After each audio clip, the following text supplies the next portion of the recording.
What is up, book addicts? B. Maraka here, back with another episode of the Book Rant. Sorry it's been so long. Sorry these episodes have been spaced out.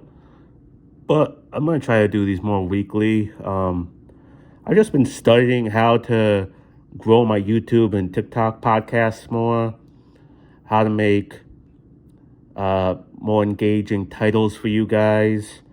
I just want to be the best book podcaster I can be for you. And with that said, by the way, I just watched the new Goosebumps series, the one that just came out earlier this year. Man, it is so good. I did a video on it earlier this year. And there was some worries, but no, this was excellent. It was actually, in some ways, it kept up with trying to scare the generation of kids who grew up with the old Goosebumps show and the older books.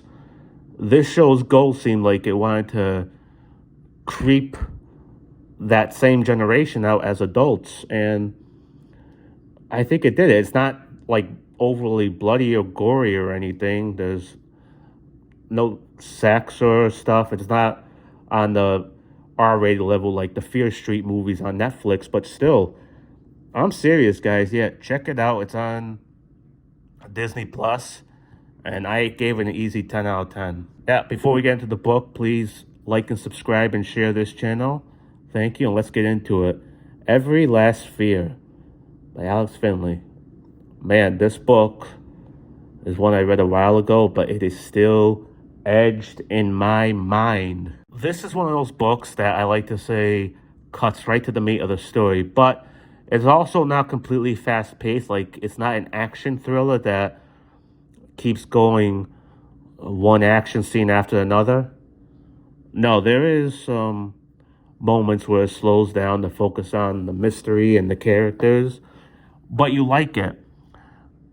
The book follows Matt Pine, who is a college student studying film, and he's a good kid, good looking, has friends, gets good grades.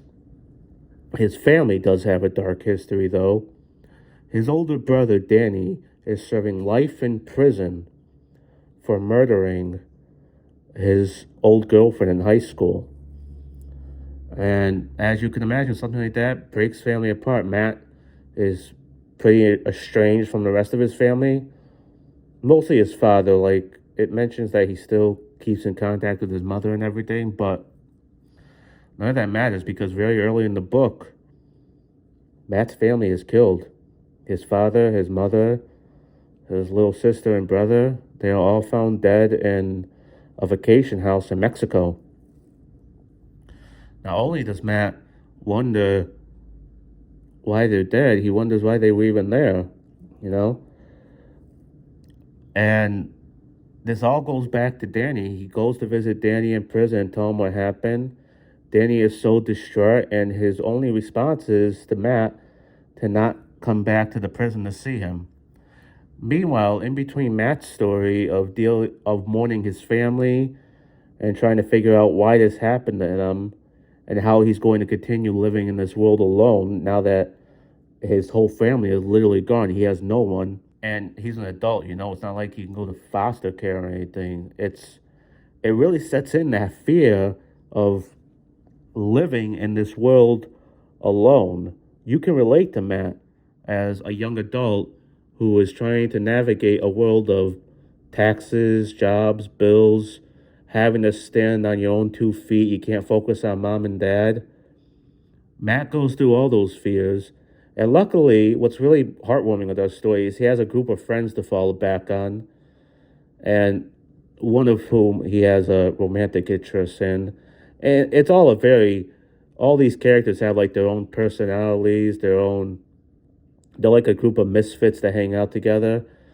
It was so nice seeing them together, really supporting Matt. They reminded me of the friends I have and how they're always there for me. And I think people in similar situations who have friends they need to lean back on, they'll find that too. So this is a story not just about the mystery on who killed Matt's parents, how is this connected to Danny's case in murdering. It's a story about Matt healing, trying to understand why the world can be such a dark place. But don't worry, it is not boring by any intent.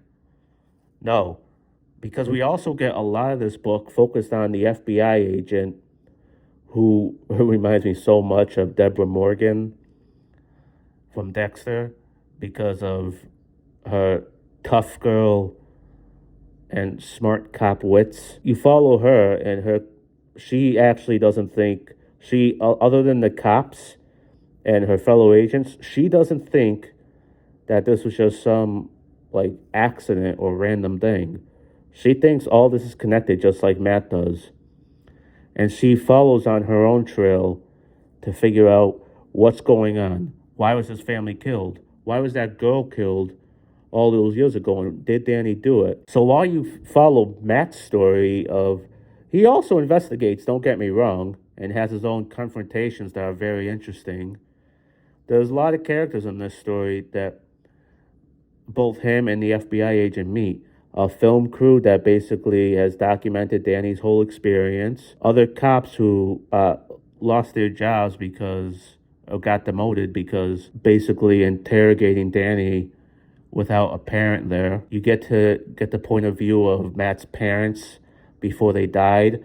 Matt's sister, who so young, but she is such a detective. She dives into the technology aspect of it. So this book is told out non-chronological order, like, because we look at the past of when Matt's family was still alive and looking into what happened to Danny. They all believe he's innocent, other than Matt, and they were trying to find out what happened, and then they end up dead. So Matt's like, why is this happening? Why did my family die? There's a lot of twists and turns, things to follow, but it all comes together very easily. For instance, they find marks on the sister that indicate assault at the beginning of the book. But after that, we look into more on what was going on before that. You focus on the mother who's trying to get Danny out of prison, and she has sort of this friendship with this kind of weird politician. The father has been laid off from his job as an accountant, and he was dealing with money from a lot of different people, which obviously sets another motive of were they killed because he was looking after money for bad people. I mean, we've seen that in the Ozark, Marty Bird his firm was dealing with money for the cartel, so. And that's what I liked about the FBI agent. She reminded me of the FBI agent from Ozark, too, the one who actually had a good heart and wasn't corrupt like her higher-ups. She wanted to find out the truth. She wanted to find out what really happened to this family, why these kids died, and is there an innocent man in prison? She wants to put the right criminals behind bars. You really enjoy her story. Even her sort of relationship she has with Matt, like the friendship they develop, is interesting. This book just takes in so many different directions, but it flows together so perfectly. This author is someone I never heard about before, but they wrote such a great book. And I heard it got a movie deal too, so we'll have to see. So yeah, get Every Last Fear by Alex Finley. Find out, did Danny murder his girlfriend? And whether or not he did, why was his family killed later on? Is Matt going to find out the truth? Is Matt going to survive? Is this FBI agent really trustworthy? Like I said, subscribe and share. I'm going to do better at making these videos. Just staying with me. Love you all. Have a good day.